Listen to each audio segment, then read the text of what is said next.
Hello दोस्तों, मोहतरम mentor friend Manish Purohit, I am a former scientist. और आज हम Sunita Williams international space station और वहां पर उनके फंसने की कहानी के बारे में बात करने वाले हैं। सुनीता विलियम्स अब जल्दी वापस नहीं आने वाली हैं, वो अगले साल वापस आएंगी।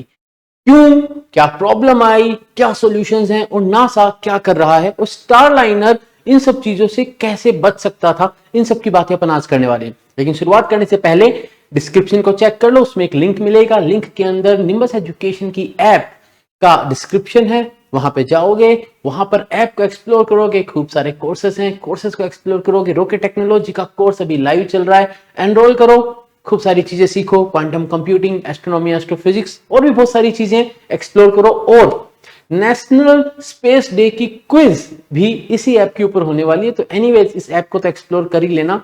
क्विज जो है वो फ्री मटेरियल्स के सेगमेंट में आपको मिल जाएगी। चालू करते हैं दोस्तों। दोस्तों, हुआ ये कि स्टारलाइनर को नासा के कमर्शियल क्रू प्रोग्राम के चलते एक कॉन्ट्रैक्ट मिला। उस कॉन्ट्रैक्ट में अब उनको एक स्टारलाइनर यानी क्रू मॉड्यूल बनाना था, एक सर्विस मॉड्यूल बनाना था एस्ट्रोनॉट्स को स्पेस में लेके जाने के लिए, जैसे भी इंटरनेशनल स्पेस स्टेशन पे स्पेसएक्स का ड्रैगन कैप्सूल लेके जाता है। ये जो कॉन्ट्रैक्ट था, इस कॉन्ट्रैक्ट को काफी समय हो चुका था और इस कॉन्ट्रैक्ट के लिए स्टारलाइनर को यानी बोइंग को कुछ वैलिडिटी के टेस्ट्स को पास करना था, फ्लाइट टेस्ट को पास करना था। अब उन फ्लाइट टेस्ट में उनका जो पहला और दूसरा टेस्ट हुआ था वो तो चलो बीत गया, सो बात हुई। लेकिन जो थर्ड टेस्ट था, जो क्रू मॉड्यूल के साथ था, जिसके अंदर क्रू बैठा हुआ था, इससे पहले का कोई भी टेस्ट क्रू के साथ नहीं था, वो अनक्रूड था। ये जो क्रू मॉड्यूल का टेस्ट था ये सबसे इंपॉर्टेंट होता है। क्यों? क्योंकि आपको एक्चुअली क्रू को लेके जाना, यही आपका कॉन्ट्रैक्ट है। अब क्रू मॉड्यूल के टेस्ट में प्रॉब्लम ये आती है कि मिशन प्लान होता है 8 दिन का, कि हम जाएंगे इंटरनेशनल स्पेस स्टेशन पे, डॉकिंग करेंगे, 8 दिन रुकेंगे और क्रू को वापस ले आएंगे। क्रू के अंदर हमारे सुनीता विलियम्स हैं और बुच विल्मोर हैं, ये दो एस्ट्रोनॉट्स जो हैं इनको सेलेक्ट किया गया था। Everything was going, we can't say perfectly fine, but everything was going fine. कुछ प्रॉब्लम्स आ रही थी, उन प्रॉब्लम को बार बार रिजोल्व किया जा रहा था, लेकिन ऐसा लग रहा था ठीक है, लॉन्च है, स्पेस लॉन्च है, छोटी मोटी प्रॉब्लम्स आती रहती है। उस फाइनल दिन जब लॉन्च होना होता है, तब लॉन्च के टाइम पे पता चलता है कि कुछ छोटी मोटी लीकेजेस हैं। चलो ठीक है, इग्नोर करो, इतनी लीकेजेस होती रहती हैं। लिफ्ट ऑफ हो गया। अब लिफ्ट ऑफ होने के बाद जो क्रू मॉड्यूल है वो लॉन्च व्हीकल से अलग हो चुका है और अब वो अपनी जर्नी ट्रेवल कर रहा है इंटरनेशनल स्पेस स्टेशन की साइड। इंटरनेशनल स्पेस स्टेशन पे डॉकिंग करनी है, ठीक है, things are going as usual, कोई प्रॉब्लम नहीं लग रही। बट अचानक पता चलता है कि थ्रस्टर्स फेल, कुछ थ्रस्टर्स जो है वो फेल हो गए हैं और वो थ्रस्टर्स काम नहीं कर रहे हैं। अब थ्रस्टर्स के बिना हम अपंग हैं अगर स्पेस में है तो, without thrusters we just are helpless, हम कुछ भी नहीं कर सकते।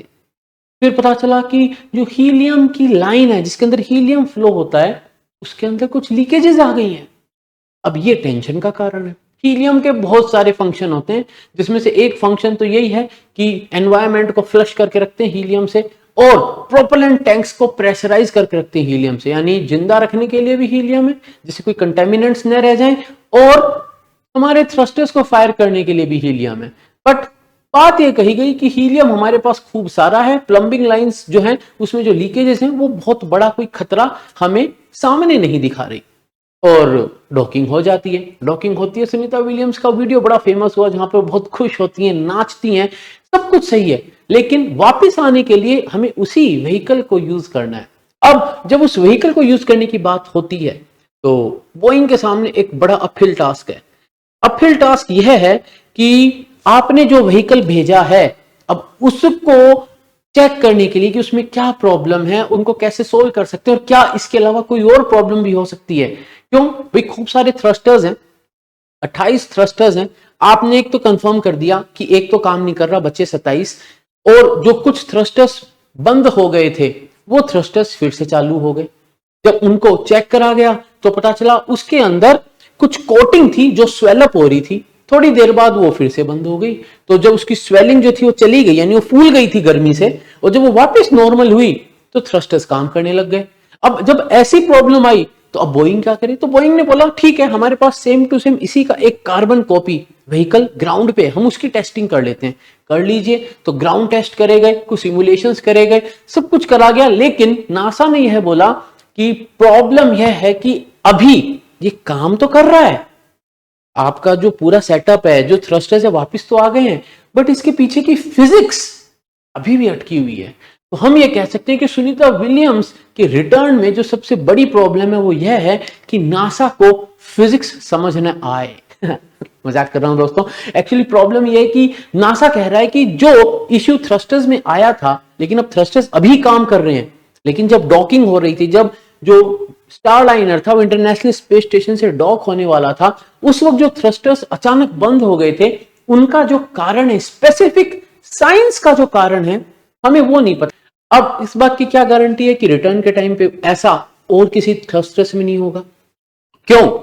जब हम अनडॉक करना चाहते हैं, अब यहां पे भी दो पहलू है, मैं एक की बात करता हूं। जब हम अनडॉक करना चाहते हैं उस वक्त भी थ्रस्टर्स को फायर किया जाता है, उस वक्त भी थ्रस्टर्स को ओरिएंटेशन मेंटेन करने के लिए यूज किया जाता है, उस वक्त भी जो थ्रस्टर्स है उनका इतना बड़ा रोल रहता है कि हम जब अनडॉक कर रहे हैं तो हमारा crew module international space station से प्रॉपर्ली अलग हो, डिटैच हो।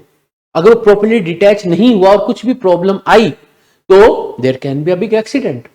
यहां पर जो ज्यादा भारी प्रॉब्लम है वो यह है कि हमारे जो स्टारलाइनर है उसके अंदर फ्लाइट 2 जब हुई थी तब उनने उसको ऑटोमेटिकली अनडॉक करा था क्योंकि उसमें कोई क्रू नहीं गया था। लेकिन ये जो फ्लाइट है, इस फ्लाइट के अंदर उनने सॉफ्टवेयर के अंदर से वो पर्टिकुलर पार्ट को एक तरीके से आप कह दीजिए कमेंट ऑफ कर दिया, जो कि ऑटोमेटिक अनडॉकिंग कराता है। मतलब अगर अभी स्टारलाइनर को अनडॉक होना है, स्टारलाइनर को अगर अभी इंटरनेशनल स्पेस स्टेशन को छोड़कर वापस आना है, उसके लिए उसके अंदर एस्ट्रोनॉट्स का बैठना जरूरी है। अगर एस्ट्रोनॉट्स उसके अंदर बैठे हुए नहीं हैं तो वो स्टारलाइनर वहीं चिपका रहेगा। अब ये और बड़ी प्रॉब्लम है। क्यों? क्योंकि स्टारलाइनर के ऊपर अभी नासा का कहना है, भाई बोइंग तो कह रहा है कि हम तैयार हैं, हम तो वापस ले आएंगे, लेकिन नासा कह रहा है भाई हमारी बड़ी जिम्मेदारी है, आप तो कह रहे हैं वापस ले आएंगे, लेकिन जो प्रॉब्लम उसके पीछे का जो बेसिक रीजन हमें वो समझ में नहीं आ रहा। प्लम्बिंग लाइन की बात तो चलो साइड में कर दो, क्योंकि आप कह रहे हैं हीलियम बहुत सारा है, जितना हीलियम चाहिए उसे 7 गुना हीलियम अवेलेबल है, तो जाने दो, कोई प्रॉब्लम नहीं है, हीलियम वाला काम तो हो जाएगा, ठीक है। लेकिन थ्रस्टर्स की जो इशू है उसके पीछे का जो बेसिक रीजन है कि ऐसा हुआ क्यों, वो जब तक क्लियर नहीं है तब तक हम ये कैसे कह दे कि इन 4 में प्रॉब्लम आई, बचे हुए में प्रॉब्लम नहीं आएगी। क्यों? क्योंकि री एंट्री के टाइम पे कोई चांस नहीं लिया जा सकता। अगर ओरिएंटेशन थोड़ा सा भी गड़बड़ हुआ री एंट्री में, जब वेरी हाई टेम्परेचर से प्लाज्मा जनरेट हो रहा होता है टुवर्ड्स द नोज, जो हमारा फेस है जिसके साथ हम अंदर घुस रहे हैं, जो हमारा मॉड्यूल अंदर घुसेगा, उस साइड पे प्रोटेक्शन होती है, and we have to completely depend उस ओरिएंटेशन। इसलिए नासा ने बोला कि सिंस अभी जितने भी लोग कमिटी में बैठते हैं, बातें करते हैं, जो कि थिंक टैंक है नासा का, सब एक मत पर नहीं है, सबका एक सिंगल व्यू पॉइंट नहीं बन रहा कि हाँ ठीक है इसको वापस ले आते हैं। तो बात ये आई कि तो आप करेंगे क्या, वापस लाएंगे कैसे? अब उसके लिए हमें समझना पड़ेगा कि अभी इंटरनेशनल स्पेस स्टेशन पे पॉपुलेशन कितनी है। पॉपुलेशन किसकी? व्हीकल्स की। वो देखते हैं दोस्तों। तो अब ये हमारे पास प्रेजेंट सिनेरियो है इंटरनेशनल स्पेस स्टेशन का। अभी इंटरनेशनल स्पेस स्टेशन पे 6 शिप्स लगी हुई हैं जो वहां पे पार्क्ड है स्पेस स्टेशन पे। बोइंग का स्टारलाइनर है, यहां लगा हुआ है। स्पेसएक्स का ड्रैगन है, यहां लगा हुआ है, ड्रैगन एंडेवर। नॉर्थॉर्प ग्रमन का रीसप्लाई शिप सिग्नस 21, ये अभी गया रिसेंटली, यहां लगा हुआ है। सोयूज का MS-25, ये रहा, ये क्रू मॉड्यूल है, इसके अंदर कॉस्मोनॉट्स गए थे उनके, सोयूज के अंदर रशिया के, और कुछ एस्ट्रोनॉट्स भी थे। प्रोग्रेस 88 एंड 89, प्रोग्रेस 89, प्रोग्रेस 88, ये यहां लगे हुए हैं, ये रीसप्लाई शिप्स हैं। यानी इंटरनेशनल स्पेस स्टेशन जो है उसके ऊपर अभी टोटल 6 व्हीकल लगे हुए हैं, 8 लग सकते हैं। बट अब दूसरी प्रॉब्लम है। प्रॉब्लम ये है कि ये पोर्ट और ये पोर्ट, ये जो 2 पोर्ट हैं, इन दोनों पोर्ट पर ही स्पेसएक्स जाकर डॉकिंग करता है। स्पेसएक्स का ये जो मॉड्यूल है, देखो अब इसको देखो, तो यहां से अपन पढ़ेंगे, नीचे से ऊपर पढ़ना अपने को, ठीक है। यह है 28 अप्रैल 2024। तो 28 अप्रैल 2024 को स्पेसएक्स का CRS-30 अनडॉक होके वापिस आ जाता है, ठीक है, ये वापिस आ गया, ठीक है। उसके बाद देखो 2 मई 2024 को स्पेसएक्स का क्रू 8 को रिलोकेट करा गया। यानी ये जो क्रू 8 का ड्रैगन था ये यहां लगा हुआ था, इसको यहां से अनडॉक करके यहां शिफ्ट किया गया। ऐसा क्यों किया गया? ऐसा इसलिए किया गया क्योंकि ये जिस लोकेशन पे लगा हुआ था, इस लोकेशन पे हमारे स्टारलाइनर को आना था। ठीक है। प्रोग्रेस 86 अनडॉक होके वापस आता है, 88 लॉन्च होता है, 88 डॉक हो गया। तो प्रोग्रेस 88 यहां पे है, ये है, देखो ये जो पार्ट है ये है प्रोग्रेस 88, यहां पर डॉक हो रखा है। यहां पर 86 था, वो हटा, 88 गया, यहां पे लग गया। समझ में आ रहा है? ट्रैफिक है बहुत ज्यादा, आप एक पोर्ट खाली करेंगे तभी उस पोर्ट पे कोई और जाएगा। ठीक है। फिर नासा का जो बोइंग क्रू था उसका फ्लाइट टेस्ट था, उसका लॉन्च हुआ, उसका डॉक हुआ। ये डॉकिंग कहां हुई? यहां पर पहले कौन सा था? क्रू 8। तो क्रू 8 यहां से हटके यहां लगाया गया, जिससे कि यहां पर स्टार लाइनर आके लग जाए। ठीक है, ओके।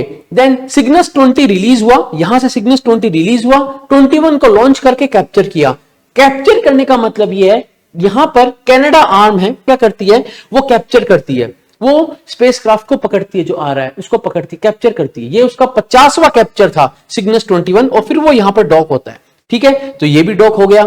ठीक है, प्रोग्रेस 87 अनडॉक हुआ और 89 लॉन्च होके डॉक हो गया। तो ये कॉस्मोनॉट्स को लेके गया हुआ है, इसके अंदर कॉस्मोनॉट्स आए थे, इसके अंदर एस्ट्रोनॉट्स, जो स्पेसएक्स के एस्ट्रोनॉट्स आए थे, इसके अंदर सुनीता विलियम्स और बुच विल्मोर गए थे। ठीक है, अब क्रू 9 भेजा जा रहा है। क्रू 9 अगर डॉक होगा तो यहां होगा या फिर यहां होगा। ये ऑलरेडी एस्ट्रोनॉट्स को लेके गया हुआ है, ये उनकी गाड़ी, उनका व्हीकल है, वो इसमें वापस आएंगे। यहां पर स्टार लाइनर लगा हुआ है, ये ऑटोमेटिकली अनडॉक नहीं हो सकता। इसको हटाए बिना यहां पर क्रू 8 के बाद क्रू 9 यहां पर लग नहीं सकता। अब प्लान क्या है नासा का? नासा का ये प्लान है, हम क्रू 9 भेजेंगे स्पेसएक्स का, उनको बोला गया है, अभी फाइनल नहीं हुआ, लेकिन this is the most feasible proposal जो उनके पास है। वो क्या कह रहे हैं, क्रू 9 के अंदर 4 की जगह 2 एस्ट्रोनॉट भेजेंगे और बाकी 2 एस्ट्रोनॉट्स की जगह खाली जाएगी, जिसको फिलअप कर दिया जाएगा और सुनीता विलियम्स और बुच विल्मोर को वापस लेके आया जाएगा। लेकिन यह सब जब भी पॉसिबल होगा जब स्टार लाइनर इस पोर्ट को छोड़ेगा, और स्टार लाइनर को अगर इस पोर्ट को छोड़ना है तो एस्ट्रोनॉट्स को इसके अंदर बैठना पड़ेगा। अभी ये सिचुएशन है। तो अब नासा ये बोलता है कि एक्चुअली कोई बहुत बड़ा सॉफ्टवेयर अपग्रेड करने की जरूरत नहीं है। क्यों? क्योंकि स्टार लाइनर का जो सेकंड फ्लाइट टेस्ट था उसके अंदर यहां पे जो अनडॉक हुआ था वो ऑटोमेटिक था, तो कुछ पैरामीटर्स को अपलोड करना होता है एंड कुछ उसके लिए ट्रेनिंग दी जाएगी, ग्राउंड स्टेशन को भी ट्रेन किया जाएगा बोइंग की साइड से, और पैरामीटर्स को बहुत क्लोजली चेक किया जाएगा, क्योंकि अगर गड़बड़ हुई, कुछ भी गड़बड़ हुई और अनडॉक प्रॉपर नहीं हुआ तो there can be a big issue. तो अभी बात यहां अटकी हुई है कि अगर ये अनडॉक हो जाता है या अलग हो जाता है तो यहां पर क्रू 9, ऐसा एक क्रू 9 का ड्रैगन मॉड्यूल आके लग जाएगा स्पेसएक्स। उसके अंदर 4 एस्ट्रोनॉट्स जाने, 2 ही जाएंगे, 2 की जगह खाली रहेगी। और जब ये मॉड्यूल वापस आएगा तो आप ये कह सकते हैं भाई इनको वापस लाना तो इसमें वापस ले आओ, नहीं हो सकता। ये जो व्हीकल है ये उन एस्ट्रोनॉट्स का है जो इसमें गए थे, वो इसी में वापस आएंगे, वो इसमें वापस आएंगे। और जो क्रू 9 में 2 एस्ट्रोनॉट जाएंगे, वो 2 खाली जगह रहेगी, उसके अंदर सुनीता विलियम्स और बुच विल्मोर बैठ के अगले साल 2025 में वापस आएंगे। तो दोस्तों अगर वीडियो पसंद आए तो लाइक शेयर सब्सक्राइब जरूर कर लेना, कमेंट सेक्शन में जरूर से बताना कैसा लगा, एंड डिस्क्रिप्शन जरूर से चेक कर लेना, कुछ लिंक्स हैं जरूर से एक्सप्लोर कर लेना। मिलेंगे अगली वीडियो में दोस्तों, तब तक के लिए जय हिंद।